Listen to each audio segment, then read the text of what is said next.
Alright, so in this tutorial video, we're going to go over some of the basics of hosting once you're actually launched the meeting. So I've launched a little test meeting here that we're going to play around with. I'm going to go over the basics and then I'm going to join it with a few of my other devices so we can talk about what things look like when there's more participants. And then a little bit later on, we're going to discuss some ways that we can use Zoom in a little more of an advanced way to make things a little more engaging for our clients and anybody participating in the meeting. So to start off with, let's just go over the basics.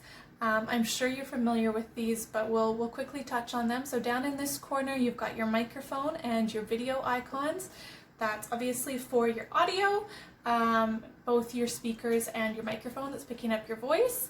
You can adjust those by clicking this up arrow. If you have a separate microphone plugged in or headphones plugged in, you can switch between those and your internal speaker. You can also test your system if you need to. If you want to mute yourself, so make it so nobody else in the call can hear you, mute. Okay, so that's a good thing to use if one person is talking and everybody else needs to be quiet. You can ask everybody to mute themselves, or you can mute everybody yourself. And I'm going to show you how to do that in a moment. Video is right here. It has the same kind of advanced settings if you need to get in there. If you want to turn your video off, just click that, and it's just going to show up as whatever name you've logged into with Zoom. But your audio is still going, okay? So people can no longer see you, but they can hear you. Let's turn that back on. Okay, so the other icons along the bottom, security is very straightforward. It's going to show you what kind of tools you have permissions on right now. So right now we've got the waiting room enabled, which is great. We always want to use that when we're running Garth Homer meetings so that we're not letting in people that we don't know. All of these are great.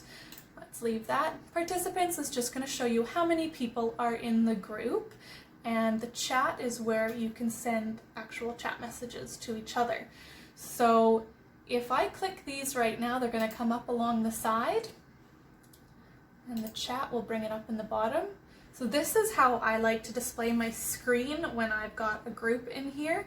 If you're working in full screen mode, even though it's nice to see your participants a little bit bigger, when you bring up this list or this chat, they're just going to come up right in the middle and it blocks out some of the individuals. So I like to keep mine just in the smaller screen, but having the list down the side. This will give you the opportunity to see all of your participants listed right here and then see your chat. So you've got a good visual of everything at once. This is also where it's going to display to you if anybody is waiting to join the meeting. So you will be able to see who's in the waiting room there. We're going to talk about this a little more in a second. I'm just going to get my other participants to join in now, okay? So I'm going to log in with two other devices, and we're going to see what it looks like when somebody wants to join the meeting. All right. Okay, so now you may have noticed that we've just had two people pop up here. So we can now see two people are waiting to get into the meeting. Now you have the opportunity to message them while they're still in the waiting room if you have something to convey. So perhaps if your meeting's starting a little bit late, you might want to send a message to everybody just saying, hey, sorry, we're running 5 minutes late or whatever. Or you can also check to see if they're the right people that you want to let in. So this is a good reason why you want to encourage your clients or other participants in the meeting to make sure that their Zoom names are set up so that you know who it is when they're entering. So you can see here I've made one say Genty, so that's great. We know her, we're expecting her. The other one just says participant, which is a little more vague. So this one I will be a little more cautious letting enter. Okay, so I'm still going to admit them both.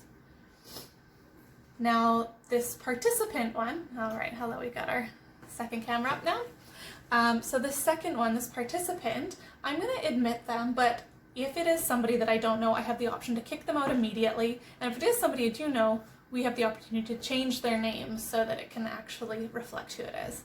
So let's admit them.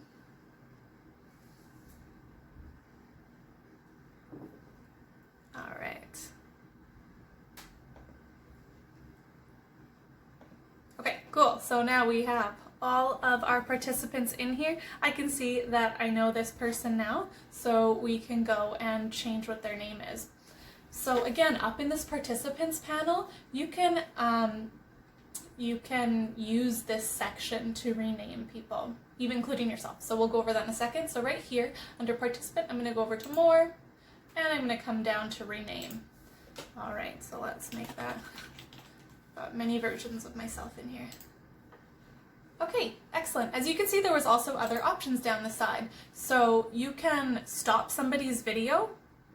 So if something's happening in the video and you don't think that should be shown, we can just stop that video. You can obviously mute people. You can put people back in the waiting room if you need to. If somebody's gotten in prematurely and you just still need a second, you can put them back in the waiting room if need be. And importantly, you can remove somebody. So if by chance somebody gets in, you've admitted somebody that wasn't supposed to be there, it's rare, it's probably not going to occur, but if that happens, you can remove them just by clicking down the side here. Okay, you can also click to the side and chat, and that's going to send a private message to this person, okay? You can also change how you're chatting down at the bottom in the chat. You can see right here it says to everyone, or you can select an individual. So everyone's great if you're just chatting openly with people. Obviously you're not going to use this with all clients, but some of our clients who are more literate, this might be a tool that you can use. Or certainly during staff meetings, it might be something that you want to use if there's like a pertinent note you want to share with everybody.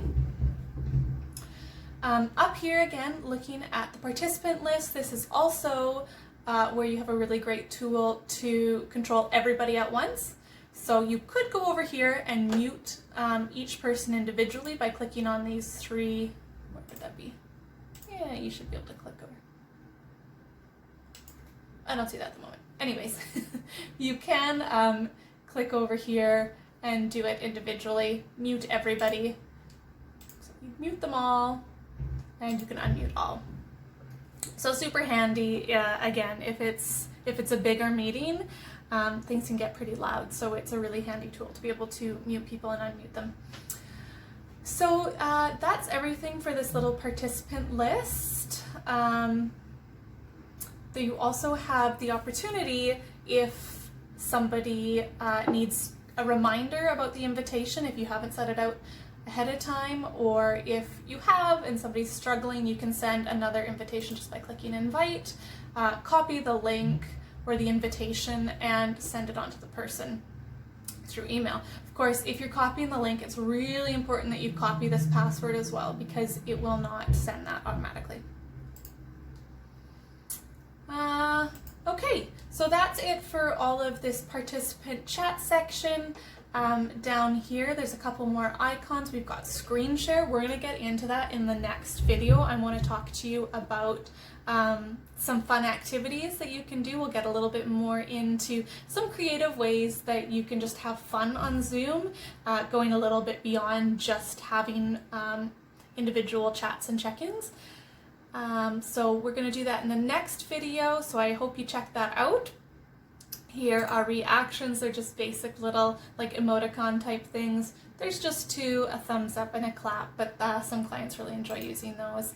And that's really it. At the end, you would end the meeting. You have the option to end the meeting for everybody, end meeting for all, or you have the option to leave the meeting, and that will continue the meeting running in your absence. So certainly, if you're the only staff member in the group, you're going to want to end meeting for all. If there's other staff members that are hanging on, you could leave and leave another staff member in charge. But certainly, if you're just with a group and you're wanting to end the meeting, don't accidentally click leave meeting, because you might just leave everybody else on if you don't want that. So that's a good thing to be aware of.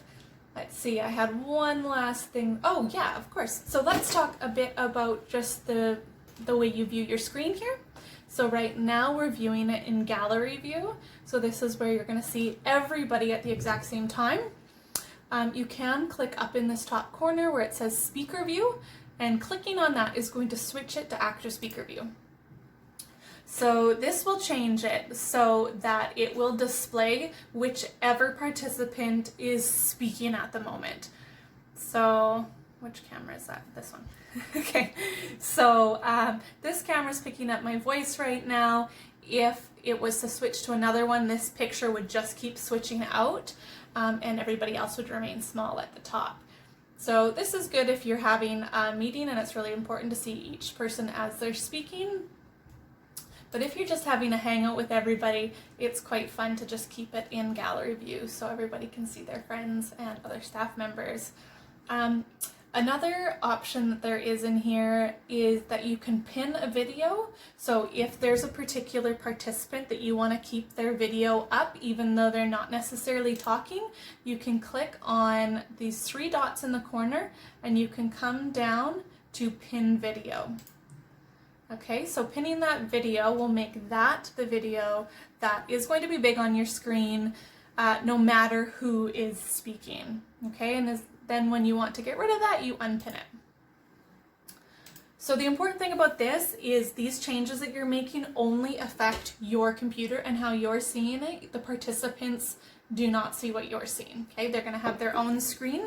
So if they want to change to gallery view, you're going to have to help teach them how to do that potentially, or same with pinning a video. One last thing that you can do in here is if you are a program that is hosting videos for clients and you have multiple staff members that use the same account, is you can change the name when you come in here. So if we had multiple live stream staff and we were taking turns with who was hosting it, and we wanted that our name to reflect who we are on the actual day, then again, you could just come down here and rename like we did with the participant. So, trying to make it different than the other gens, okay? So that's how you rename yourself. The other thing that we can do is we can actually pass off our hosting hat. So again, if there's multiple staff members, and a different staff member wants to take on some of that responsibility, the person who launched the meeting does not need to stay in the hosting role. They can pass that off. So again, if I come over to this list or up in here, you can do it either way. You click more, come down and make host. Okay, do you want to change the host to Jennifer? And I would click yes. So now my computer over here, that's Jennifer, yeah. My computer over here would have the hosting capabilities, and I would be able to end the meeting or do the mute all, any of those things that a host is able to do.